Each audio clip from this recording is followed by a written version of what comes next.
ঋণ থাকা অবস্থায় ঋণ পরিশোধ না করে কোরবানি করা যাবে কি? কোরবানির গোশত বন্টনের উত্তম পদ্ধতি কি? গোশত 3 ভাগ করা কি আবশ্যক? শরীকদের কারো পুরো বা অধিকাংশ উপার্জন হারাম হলে কি সবার কোরবানি বাতিল হয়ে যাবে?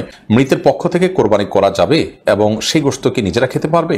এক মেয়েকে আমার পছন্দ হয়েছে, মেয়েটিকে আমি বিবাহ করতে চাই, কিন্তু মেয়েটির নামও সাথী, আমার মায়ের নামও সাথী। মায়ের নাম এমন কোনো মেয়েকে বিয়ে করলে গুনাহ হবে? চিপসের প্যাকেটে আরবি লেখা থাকলে সে প্যাকেটটা কি করব? আল্লাহ যাতে দ্রুত হজে যাওয়ার তৌফিক দান করেন, এজন্য কোনো দোয়া আছে কি? আমার শ্বশুর বাড়িতে যদি আমার ফুফাতো, মামাতো, খালাতো ভাইয়েরা বেড়াতে আসে, সেক্ষেত্রে কি আমি তাদেরকে সালাম দেওয়া, সাধারণত কথাবার্তা বলাও না জায়েজ হবে? কোরবানির জন্য লাইভ ওয়েট মেশিন দিয়ে কোরবানি পশু ক্রয় করা কি জায়েজ হবে? আমার পরিবারের 4 সদস্য একটি ছাগল দিয়ে কোরবানি করলে হবে কি? শাহিনী আইডি থেকে আপনি লিখেছেন, আল্লাহ যাতে দ্রুত হজে যাওয়ার তৌফিক দান করেন, এজন্য কোনো দোয়া আছে কি? বিশেষ বা সুনির্দিষ্ট দোয়া তো নেই, কিন্তু আপনি আল্লাহ তাআলার কাছে সাধারণভাবে দোয়া কবুলের সময়গুলোতে করবেন, দোয়া আল্লাহর কাছে চাওয়াগুলোকে পেশ করবেন, চোখের পানি ফেলবেন, নিজে একটু একটু করে পয়সা করে জমাবেন, চেষ্টাটা আপনি করবেন অন্তত যে আল্লাহ রাব্বুল আলামিন যেন আপনাকে তৌফিক দান করেন। এমনি তার আগে আপনি লিখেছেন, আমার পরিবারের 4 সদস্য একটি ছাগল দিয়ে কোরবানি করলে হবে কি?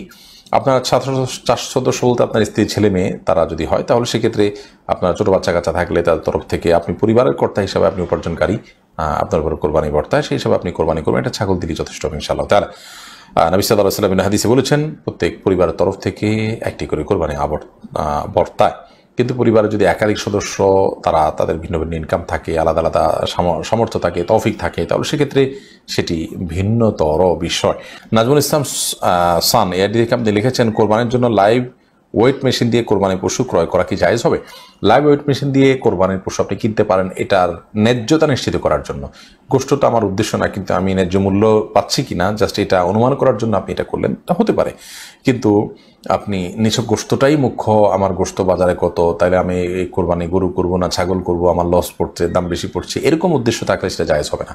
জাস্ট আমাকে বিক্রেতা ঠকাচ্ছে কিনা এটি নিশ্চিত হওয়ার জন্য, আমি তো গরু কেনা বেচাতে অভ্যস্ত না, এই জন্য লাইভ ওজন থেকে আমি একটা আইডিয়া করার চেষ্টা করলাম, জাস্ট ন্যায্যতার জন্য। উদ্দেশ্য যদি সেটি হয়, জায়েজ আছে। এরপরে আফিয়া ইবনাত আনিসা আপনি আইডি থেকে লিখেছেন, আমার শ্বশুর বাড়িতে যদি আমার ফুফাতো, মামাতো, খালাতো ভাইয়েরা বেড়াতে আসে, সেক্ষেত্রে কি আমি তাদেরকে সালাম দেওয়া, সাধারণত কথাবার্তা বলাও না জায়েজ হবে? বর্তমান পরিস্থিতিতে এমন যে কোনো কথা না বললে মাইন্ড করে বসবে। প্রথমত অন্য কারোর দিয়ে খোঁজখবর নেবেন, যে ভিতরতে কাউকে দিয়ে বলবেন যে আমি সালাম জানিয়েছি, কেমন আছেন জিজ্ঞেস করছেন, এভাবে কথোপকথন করবেন বাচ্চাদের মারফত, অন্যদের মারফত।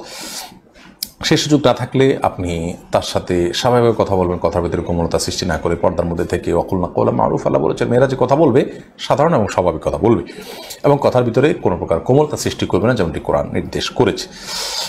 এরকম করে আপনি করতে পারেন যদি ওই লোক মারফত করতে না পারেন। সাকিবুল বখতিয়ার আপনি আইডি থেকে লিখেছেন, চিপসের প্যাকেটে আরবি লেখা থাকলে সে প্যাকেটটা কি করব? আরবি লেখাতে যদি কোরআন হাদিসে কোনো আয়াত না থাকে, তাহলে আপনি অন্য 10টি কাগজের ঠোঙা বা আপনার প্লাস্টিকের ঠোঙা যেভাবে ব্যবহার করেন সে ব্যবহার করতে পারেন, কোনো অসুবিধা নেই।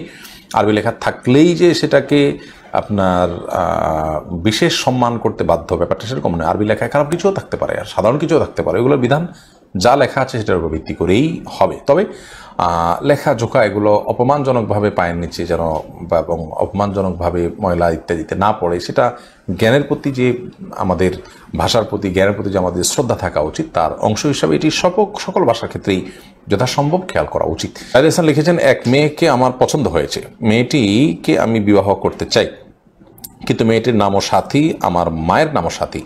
মায়ের নাম এমন কোনো মেয়েকে বিয়ে করলে গুনাহ হবে? না, মায়ের নামে নাম আছে এরকম মেয়েকে বিয়ে করলে কোনো গুনাহ হবে না, আপনি করতেই পারেন।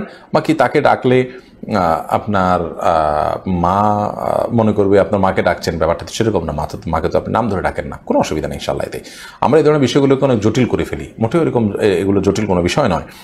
আপনি আপনার পরিবারে একটা সন্তানের নাম আছে আব্দুল্লাহ, আর একটা সন্তানের নাম আব্দুল্লাহ, মানুষ রাখতে চায় না, কোনো অসুবিধা নেই। এটা ডাকলে হয়তো কখনো একটু ধোঁয়াশা তৈরি হবে, হোক, তাতে কি আসে যায়, অনেক কিছুতে ধোঁয়াশা তৈরি হয়, এটাতে আমাদের বড় কোনো ক্ষতি হবে, বাট সেরকম নয়। এজন্য এগুলোকে খুব বড় কোনো বিষয় হিসেবে দেখার কোনো কারণে, আপনার মায়ের নাম যা, আপনি যে মেয়েকে বিয়ে করতে চাচ্ছেন তার নামও যদি তা হয়, কোনো অসুবিধা নেই, আপনি বিয়ে করতে পারেন। প্রয়োজনে তার একটা ডাকনাম ইউজ করলেন যদি আপনার কাছে ডাকতে খারাপ লাগে। এরপরে মঞ্জুর হাসান আপনি লিখেছেন, মৃতের পক্ষ থেকে কোরবানি করা যাবে এবং সেই গোশত কি নিজেরা খেতে পারবে? মৃত ব্যক্তির তরফ থেকে যদি আপনি নিজের তরফ থেকে কোরবানি করেন, আপনি করতে পারেন এবং সেই গোশত আপনি খেতে পারেন। নবী করিম সাল্লাল্লাহু আলাইহি ওয়াসাল্লাম সাহাবী আলী রাদিয়াল্লাহু তাআলা তিনি কোরবানি করেছেন।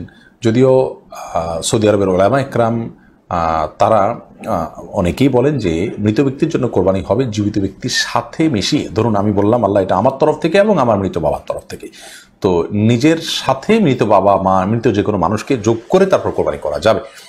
নবী করিম সাল্লাল্লাহু আলাইহি ওয়াসাল্লাম তার নিজের কোরবানি করেছেন এবং তার পূর্বপুরুষ ইব্রাহিম আলাইহিস সালাম তার তরফ থেকেও কোরবানি করেছেন। তো দুটি মত আছে, যদিও সাহাবা ইকরামের আমল দ্বারা বোঝা যায় যে মৃত ব্যক্তির তরফ থেকে কোরবানি করা যায়। অতএব মৃত ব্যক্তির তরফ থেকে কোরবানি করতে পারেন, সে গোশত আপনি নিজে খেতে পারবেন। তবে মৃত ব্যক্তির তরফ থেকে কোরবানির ব্যাপারে যদি মানত থাকে অথবা ওসিয়ত থাকে তাহলে সেক্ষেত্রে সেই গোশত আপনাকে বন্টন করে দিতে হবে, এটা আপনি খেতে পারবেন না। শহীদুল আপনি লিখেছেন শরীকদের কারো পুরো বা অধিকাংশ উপার্জন হারাম হলে কি সবার কোরবানি বাতিল হয়ে যাবে? হানাফি মাযহাবের উলামায়ে কেরাম এর দৃষ্টিভঙ্গি হলো সবার কোরবানি বাতিল হয়ে যাবে। যদি এখানে একটা এহরাকে দম হচ্ছে, একটা পশু জবে হচ্ছে, অথবা একটা পশু জবের আংশিক নিয়ত খারাপ হলে পুরোটাই সেটার আওতাভুক্ত হয়ে যায়। যদিও সৌদির স্কলার উলামায়ে কেরাম তারা এক্ষেত্রে ভিন্ন মত পোষণ করেন। তারা বলেন যে না, আল্লাহ বলেছেন ওয়াল্লা তাজরু ওয়াজরাতান উযরা উখরা, একজনের পাপের বোঝা আরেকজন বহন করবে না। যিনি হারাম উপার্জন করছেন তিনি তার পাপ বোঝা বহন করবেন, আরেকজন তিনি হারাম উপার্জন করছেন না, তার হালাল থেকে করেছেন, তিনি কেন এর দায় বহন করতে চাবেন? অতএব তাদের মত হলো যে যার উপার্জন হালাল তারটা হয়ে যাবে, যারটা হারাম তারটা হবে না।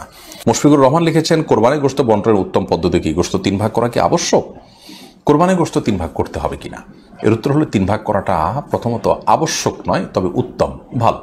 আল্লাহ রাব্বুল আলামিন কোরআনে কারিমে বলেছেন ফাকুলু মিনহা ওয়া আত'ইমুল কানিআ ওয়াল মু'তাররা। অন্য আয়াতে আল্লাহ বলেছেন ফাকুলু মিনহা ওয়া আত'ইমুল বাঈসাল ফাকির। খোলাসা কথা হলো আল্লাহর নির্দেশনা হলো তোমরা কোরবানির গোশত থেকে নিজেরা খাও এবং যারা অভাবী মানুষ দুস্থ তাদেরকে দাও, আর যারা অভাবী দুস্থ নয় তোমাদের আত্মীয় স্বজন প্রতিবেশী তাদের সাথে শেয়ার করো। অর্থাৎ এই 3 ভাগে ভাগ করে আপনি কোরবানির গোশত দিলে বা ব্যয় করলে খরচ করলে সেটা উত্তম। কিন্তু 3 ভাগ সমান হারে করতে হবে, বেশি দিক করা যাবে ব্যাপারটা এরকম না। আপনি নিজের জন্য একটু বেশি রাখলেন, গরিবকে দিলেন একটু বাড়িয়ে, প্রতিবেশী একটু কম দিলেন, অথবা আপনি নিজের জন্য খুব কম রাখলেন, গরিবকে বেশি দিয়ে দিলেন, করতে পারে একটু। মানে 3টা ক্যাটাগরিতে ভাগ করবেন, এটা হলো মূল বিষয়। এখন সমান করে 3টাই করতে হবে এমনটা বাধ্যতামূলক না, তবে সমান করে 3টা করতে পারলে সেটা অবশ্যই ভালো। আল্লাহ 3 ভাগ করতে বলছেন, আপনি এটাকে সমান করে করছেন, গণমুখ্য মানার চেষ্টা করেছেন, এটা ভালো, প্রশংসনীয়। কিন্তু এটাকে বাধ্যবাধক বিষয় মনে করা যাবে না। আমরা অনেকে এটাকে অনেক আবশ্যক বানিয়ে ফেলেছি। উনি স্বাধীন আপনি লিখেছেন ঋণ থাকা অবস্থায় ঋণ পরিশোধ না করে কোরবানি করা যাবে কি? ঋণ থাকা অবস্থায় ঋণ পরিশোধ না করে আপনি কোরবানি করতে পারেন কিনা? এর উত্তর হলো যে আপনার ঋণ দেখতে হবে কি ধরনের। আপনার ঋণটা যদি এরকম হয় যে আপনার প্রাপকের সাথে আপনার একটা চুক্তি আছে, একটা বোঝাপড়া আছে, আপনি তাকে কিস্তিতে আপনার ঋণ পরিশোধ করছেন বা একটা সময় নিয়েছেন, সেই সময় আপনি পরিশোধ করবেন, এরকম সিচুয়েশন থাকলে আপনি ঋণ দিচ্ছেন, আবার আপনি কোরবানি দিচ্ছেন, আবার ঋণ পরিশোধের মতো ব্যবস্থাপনা আপনার আছে, সেদিকে আপনি ধাপে ধাপে আগাচ্ছেন, তাহলে কোনো অসুবিধা নেই। কিন্তু যদি এমন হয় যে আপনার প্রাপকের, যার কাছ থেকে ঋণ নিয়েছেন বা যার কাছে আপনার দেনা আছে, তার পক্ষ থেকে প্রেশার আছে এবং আপনার কোরবানির টাকাটা দিলেও ঋণ কিছুটা কমে, তাতেও আপনার প্রাপক খুশি হয়, সেটা না করে আপনি কোরবানি করলে সেটা কিন্তু আপনার জন্য জায়েজ হবে না। কারণ আপনি যদি ঋণগ্রস্ত থাকেন এবং ঋণ দেওয়ার মতো কোনো টাকা না থাকে, তাহলে সেক্ষেত্রে কোরবানি নয়, আপনার জন্য ঋণ দেওয়ার গুরুত্ব অনেক বেশি। আর যেমনটা আগে বলেছি, ঋণ দেওয়ার বিষয়টি যদি একটা সিস্টেমের মধ্যে থাকে, একটা কমিটমেন্টের মধ্যে থাকে, ধরুন 1 বছর সময় নিয়েছেন, সে 1 বছর পর আপনি দিবেন ব্যবস্থা আছে, এখন আপনি কোরবানি করছেন, কোনো অসুবিধা নেই, এটি আপনি করতেই পারেন।